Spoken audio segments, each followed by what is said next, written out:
any bone could be beauty bone in the body. So hi, this is Saloni and in this video we will discuss about the clavicle bone. It is also called the collarbone because it is situated here. Actually हमारी clavicle bone जो होती है वो situated होती है हमारे जो shirt के कॉलर होते हैं वहां पर. That's why it's called the collar bone. It is also called the beauty bone because जो लीन मतलब जो थीन और दुबले पतले लोग होते हैं उनके अंदर बेसिकली क्लेविकल जो होती है वो इजीली वेरी इजीली विजिबल हो जाती है और ये बॉडी को एक एस्थेटिक लुक देती है. So you know this is the era of the aesthetic. So body भी एस्थेटिक होनी चाहिए. ओके. सो जिससे क्या लोगों को लगता है कि बॉडी एक स्लिम है, अट्रैक्टिव है. That's why it's called the beauty bone also. So ये सब हम अब क्लेविकल सिर्फ सुंदर होने से काम नहीं चलेगा. ठीक है, अब हम उसके फंक्शन भी देखेंगे कि काम क्या करता है क्लेविकल वैसे. सो क्लेविकल जो रहता है वो एक सपोर्टिंग रोड की तरह काम करता है. ये बेसिकली क्या करता है, आर्म को हमारी बॉडी से दूर करने का काम करता है जिससे कि शोल्डर और आर्म जो रहता है फ्रीली मूवमेंट कर सके. सो क्लेविकल का ये फंक्शन होता है. सो बेसिकली क्लेविकल वर्क करता है. सो हम कह सकते हैं clavicle has a beauty with brain. Yes. So next is that what is the quality of the clavicle. Now we will discuss about the quality of the clavicle. So first quality is that clavicle is only long bone that lies horizontal in the body. So basically हमारी body में जो humerus होती है, radius होती है, ulna होती है, वो सब वर्टिकल फॉर्म में होती है like this in this form. But हमारी जो क्लेविकल बोन होती है ये एक ओनली लॉन्ग बोन होती है जो कि लाई करती है horizontal in this form. Okay, हमारी बॉडी में. ये इसका फर्स्ट हो गया. अब सेकंड पॉइंट क्या होता है, जो क्लेविकल होती है वो पहली बोन होती है जो कि ओसिफाई होती है हमारी बॉडी में. सो जैसे कि जब बच्चा बनना स्टार्ट होता है तो उसकी बॉडी में सबसे पहले क्लेविकल बोन का ही ओसिफिकेशन होता है. This is the second point of the clavicle. And third point of the clavicle. तो थर्ड पॉइंट क्या हो रहा है इसका कि जो हमारी क्लेविकल होती है उसमें अंदर कोई मेडुलरी कैविटी नहीं होती है. बेसिकली हमारे जो ह्यूमरस अल्ना वगैरह बोन होती है लॉन्ग बोन उनके अंदर मेडुलरी कैविटी होती है बट क्लेविकल के अंदर कोई मेडुलरी कैविटी नहीं होती. और हमारी जो क्लेविकल रहती है इसके पास two primary centre of ossification होता है. जो इसका हमारा फोर्थ पॉइंट बनता है clavicle has a two primary centre of the ossification. ठीक है. So this is the quality of the clavicle bone. So हमने इसके फंक्शन की बात कर ली, क्वालिटी बता दी, इसके नेम्स के बारे में पता चल दिया. अब बात करेंगे कि इसके पार्ट्स के नेम क्या है. अब हमको साइड डिटर्मिनेशन करना भी आना चाहिए क्लेविकल का बिकॉज इन द वाइवा में जो एक्सटर्नल होते हैं वो हमसे पूछते हैं और हम कंफ्यूज हो जाते हैं. So now we will discuss about the what is the parts name of the clavicle. This is our clavicle bone and clavicle bone में टू एंड होता है. एक एंड जो रहता है उसको एक्सटर्नल एंड बोलते हैं, दूसरे एंड को एक्रोमियल एंड बोलते हैं. और एक और चीज क्या होती है, जो हमारा एक्रोमियल एंड होता है वो फ्लैट होता है. ठीक है. तो फ्लैट होता है तो इसके अंदर दो बॉर्डर होती है और दो सरफेस होती है.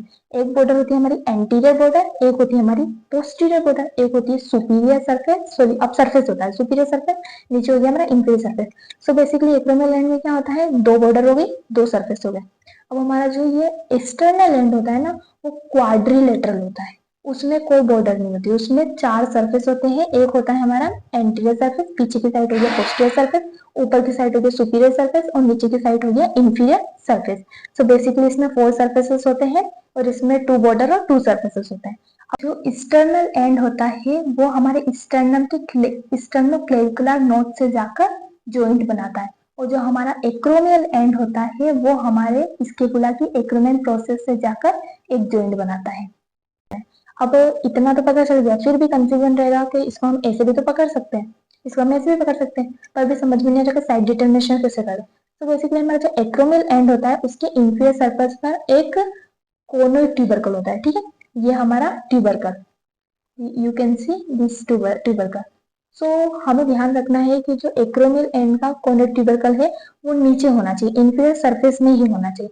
जिससे क्या होगा, हमें ये पता चल जाएगा कि इसको पकड़ना कैसे. तो बेसिकली क्लेविकल जो रहती है हमारी बॉडी में हॉरिजॉन्टल फॉर्म में होती है. ठीक है. सो इसमें हमें पता चल गया कि एक्रोमियल एंड लेटरल साइड रहेगा, एक्सटर्नल एंड मीडियल साइड रहेगा. हमारा जो मीडियल टू थर्ड पार्ट रहेगा वो कॉन्वेक्स रहेगा, हमारा lateral one third part concave रहेगा और कोनोइड ट्यूबरकल इंफीरियर में रहेगा. तो इससे ये पता चल रहा है कि ये जो बोन है हमारी, ये हमारे राइट साइड की क्लेविकल बोन है. ठीक है. और जैसे हमारे इधर एक्रोमियल एंड के इंफीरियर सरफेस में कॉनोइड ट्यूबरकल होता है, वैसे ही हमारे जो मीडियल वाला और टू थर्ड वाला पार्ट होता है वहां पर एक सब क्लेवियन ग्रूव होता है जो कि अभी बोन में प्रोमिनेंट दिखाई नहीं दे रहा है. तो वहां पर भी एक मसल का इंसर्शन होता है, वो जो हम डिस्कस करेंगे अभी ओरिजिन इंसर्शन करेंगे तब. अब now we will discuss about the origin and insertion of the muscles. So पहले हम लेटरल वन थर्ड वाले पार्ट की बात कर लेते हैं। तो लेटरल वन थर्ड वाले पार्ट में जो हमारी एंटीरियर बॉर्डर थी वहां पर डेल्टोइड मसल्स का ओरिजिन होता है, ठीक है। अब वैसे ही हम पोस्टीरियर बॉर्डर पे आते हैं तो वहां पर हमारे ट्रेपेजियस मसल्स का इंसर्शन होता है, ठीक है। यहाँ इंसर्शन हुआ है, यहाँ ओरिजिन हुआ है डेल्टोइड का। तो हमारा लेटरल वन थर्ड वाला पार्ट तो कंप्लीट हो गया। अब हम आते हैं एक्सटर्नल एंड वाले पार्ट में। तो एक्सटर्नल एंड में 4 सरफेस होते हैं। तो हम एंटीरियर सरफेस की बात करें तो पेक्टोरलिस मेजर मसल जो रहती है वो ओरिजिनेटेड होती है एंटीरियर सरफेस से। अब पोस्टीरियर सरफेस की बात करें तो वहां पर स्टर्नोहायोइड मसल जो रहती है वो ओरिजिनेट होती है।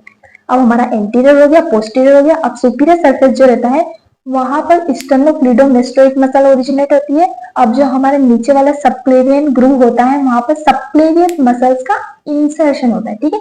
मैंने बताया था यहाँ सबक्लेवियन ग्रूव होता है जहां पर सबक्लेवियस मसल्स का इंसर्शन होता है, ठीक है। यहाँ पर ओरिजिन हुआ था हमारा पेक्टोरलिस मेजर का, यहाँ पर हमारा स्टर्नोहायोइड का ओरिजिन हुआ था, ऊपर की साइड स्टर्नोक्लीडोमेस्टोइड का हुआ था, बट सबक्लेवियन ग्रूव पर सबक्लेवियस मसल्स का इंसर्शन होगा।